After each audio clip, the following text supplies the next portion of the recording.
What's the best position to sleep in? Hi, I'm Dr. G, and I'm doing a series on answering the most common questions I get in chiropractic practice. So you have 4 basic choices, right? You can sleep on your stomach, your back, your left side, or your right side. And of those choices, the most ideal choice is to sleep on your back, especially if you can get a pillow that'll support a curve in the neck and let your head tip back instead of having a pillow that just crams your head forward.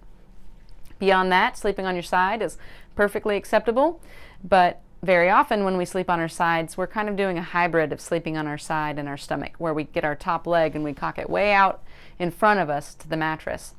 And if you're doing that, you're putting a pretty big twist in your lower back, and that can have a tendency to lead toward having low back problems or even sciatic problems, pain in the leg. And so if you're sleeping on your side, best to keep your knees and ankles together while you're resting that way. Least ideal is sleeping on your stomach. And I know you didn't want to hear that, because if you were a stomach sleeper, you are a die-hard stomach sleeper. Am I right? I see the looks on people's faces when they get that answer from me, and I know there's no way to fall asleep like stretching out on your stomach.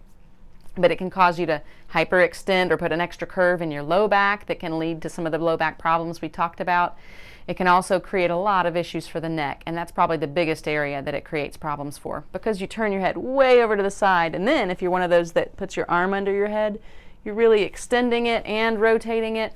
You can put a lot of damage to the lower neck, and that can result in pain in the neck, sometimes headaches. Sometimes people even have carpal tunnel type syndromes or numbness into their fingers, really tight muscles in the top of the shoulders, and much of this can be because they're sleeping on their stomach. So I'm sorry to tell you, that's the least ideal position to sleep in, but you got 3 others to choose from. So there you have it, the good, the bad, and the ugly of sleep positions and what a chiropractor considers to be the best position to sleep in.